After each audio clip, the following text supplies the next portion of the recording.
Brothers and sisters, maybe you've heard of the psalm, deep calling on deep in the roar of mighty waters.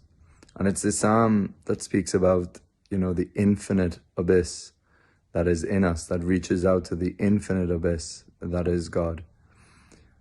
Often we're looking for meaning exteriorly, in the things of creation or activities or constant entertainment. We live in a entertainment world and entertainment culture, especially in the West. And we're constantly looking for meaning outwardly. But we know the great phrase of St. Augustine, that where he was panting, searching for God, and then he discovered that God was nearer to him than he was to his own self.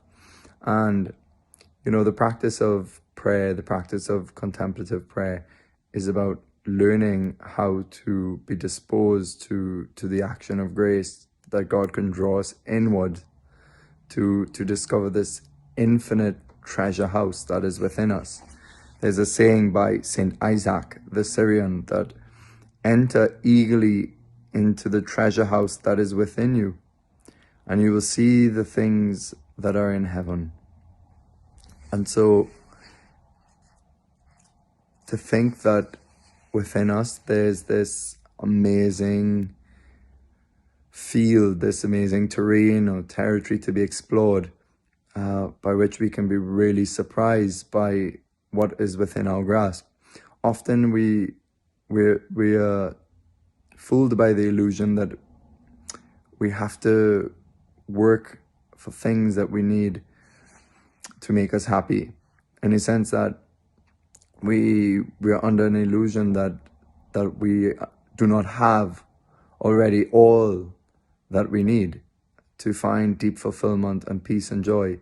And yes, we need to work. Yes, we need to function in the world, absolutely, to supply our basic needs. But the kind of happiness, the kind of fulfillment is not that we yearn for, is not something we can buy. And in fact, we already have it. If we listen to the words of the Good Shepherd in Psalm 23, about the Good Shepherd, the Lord is my shepherd, there is nothing I shall want. Like, do those words really take root in our heart? Do we believe that? Believing that is the grounds of our peace. Our peace. Like from the prophet Isaiah, he says, you keep him in perfect peace, whose mind is stayed on you. At the end of the day, this is what we're searching for. Peace is like the sign of fulfillment. It's when peace says that nothing is missing. Everything is complete. A friend of mine sent me a video, actually, of a Dominican priest the other day, and he was basically saying that peace says there's nothing missing. There's nothing missing. I have everything.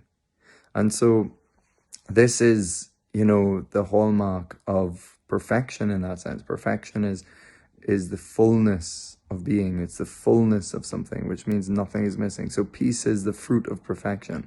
That's why peace is a wonderful fruit of holiness, which is basically our union with God, which is a fulfilling of who we are.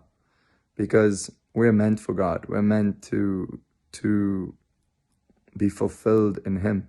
So our minds find peace when they're stayed on you, O God. So this is the whole idea of prayer and searching for Christ, searching for that infinite richness of Christ in our hearts. So part of the realization of prayer, that when one gets experience contemplative prayer or experience the depths of one's being in God, one realizes that I have everything I need within me. I have everything within my grasp. It's free.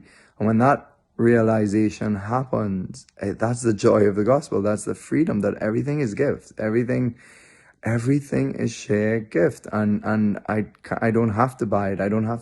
I can't buy it. It could only be received. And when one comes to that deep, deep realization, that then one starts to walk in freedom, that all I need is a little quiet corner. All I need is a little quiet space and a bit of time. Now that's very hard for many of us in the world that are so busy, but this is where we have to fight for it. And most of the time, all of us can find that quiet corner. It just means giving up a few things. So, and I've preached on this before, but The mind needs something maybe to still itself, to allow itself so that God can fill it with his presence or his being. And the ancient prayer, the Jesus prayer, just saying the name of Jesus, because the mind's like a monkey jumping from one thing to the next, and you need to focus the mind on something. So if we give the mind a word, but have faith in that word, which is saying the name of Christ, then that's a powerful way to still the heart and mind, so to become aware of Christ, to become aware of God, so that we could possess all that we need. And so, St. John of the Cross says, preserve a loving attentiveness to God with no desire to feel or understand any particular thing concerning God. This is really important, because one of the mistakes we make in prayer is that even when we read the scriptures, we're trying to squeeze a meaning out of it. We're trying to define what God is, as opposed to just resting in the loving fact that he is there and knowing that he's there.